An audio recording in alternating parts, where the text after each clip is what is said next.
What's up, guys? Welcome back to Lick Branch Farms. My name's David, and in today's video we're going to be talking about seed starting again. It is that time of year, guys. We are starting a lot of seeds, but in this video we're going to talk about some seeds that we need to start for everybody else's garden, for somebody else's garden, and I'm going to tell you what that is right after this.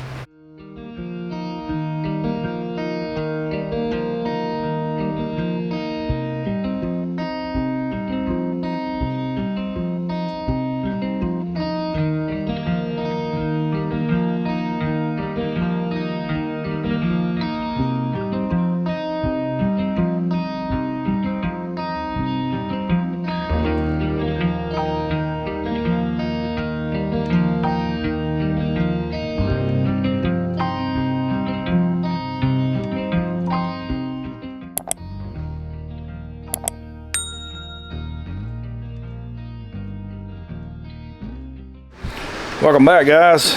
If you're new to our channel, we hope you will consider subscribing. A little bit of content for you. We are a four-season market farm located in central North Carolina, right smack dab in the middle of North Carolina, just about a rock's throw from South Carolina.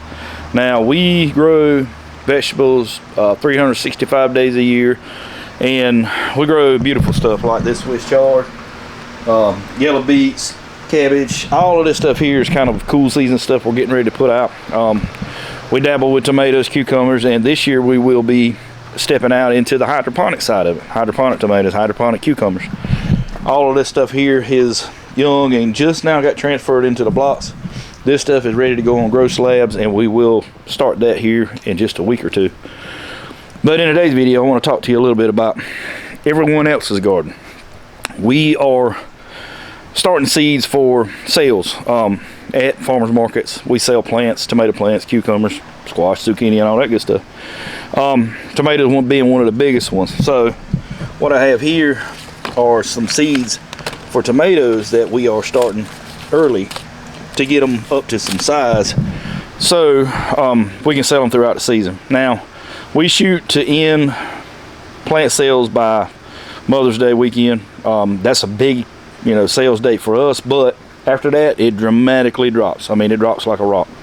So we try to sell everything we can up until then, and after that we don't do anymore. I do some collards and broccoli and cabbage for the fall season, but not a lot, not as many as I do for the spring. With that being said, there's several different varieties we grow, and everyone does want some type of hybrid.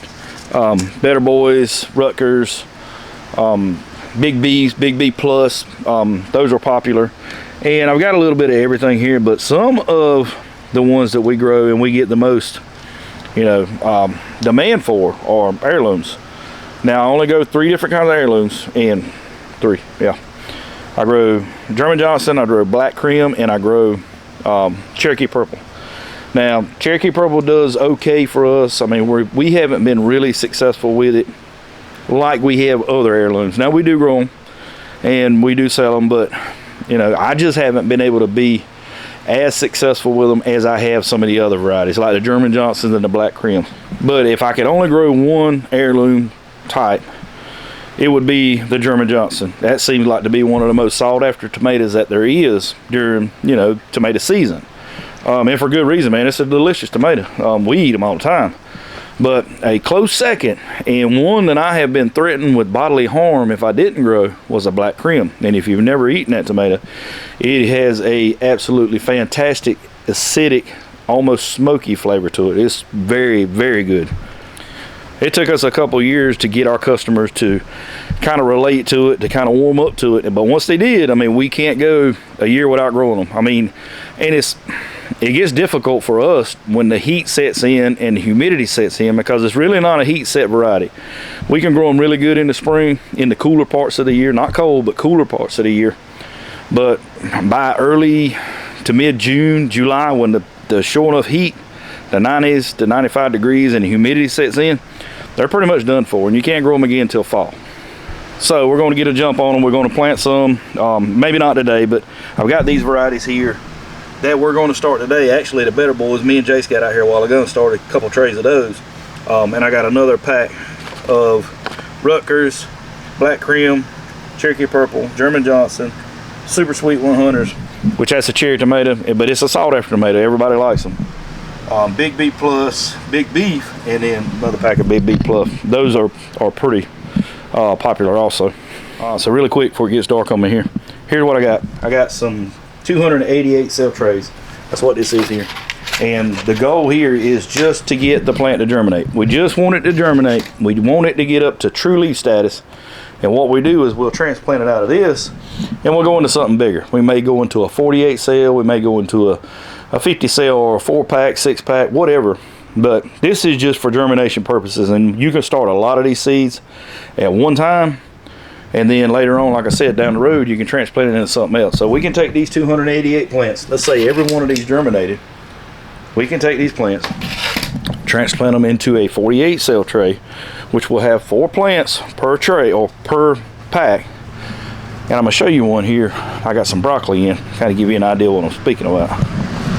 So these 4 cell trays. See this tray right here at our farm market or at farmer's market. This right here is selling anywhere from $2.50 to $4 a tray or a 4-pack, depending on the size of it. Like right here, this will be $2.50 all day long. And if we do tomatoes like that, most times those 4 cells, by the time they get their true leaves on them, we get $5 for a 4 cell pack of those. And it's just a way to kind of make a little bit extra money without having to sell vegetables. But here is what we got. Jace helped me with some of these, but you can see the seeds.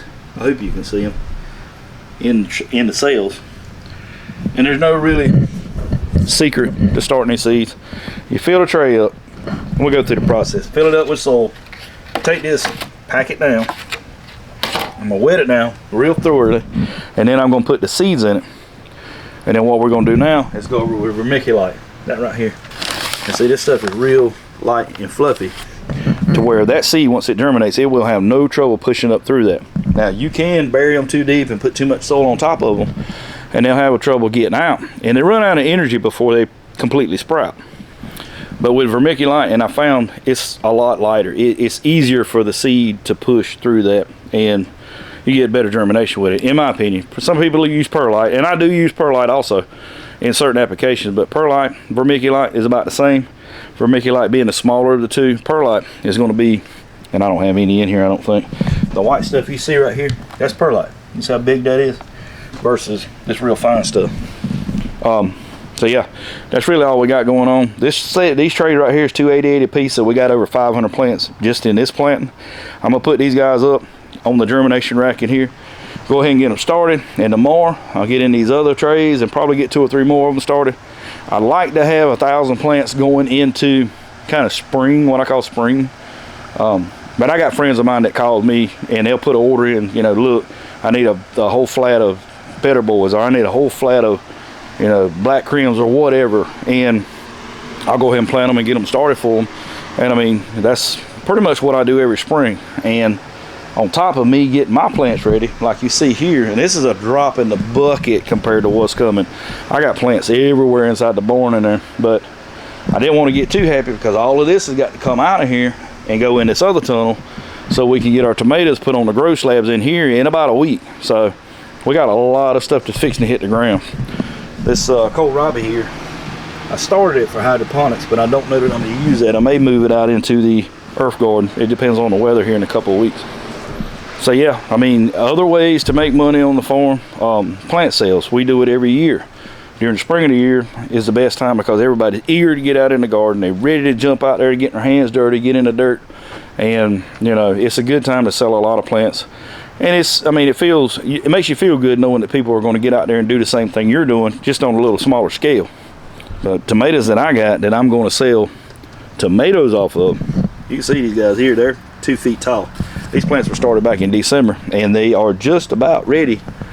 Well, look at the devil, look at there. I'm gonna say it won't be long, we'll be seeing tomatoes on these, so I gotta get busy in here, get this stuff out, go ahead and get the bricks and the board pulled in here, set these guys on grow slabs, and go ahead and get this hydroponic set up in here so we can start making some money out of this tunnel.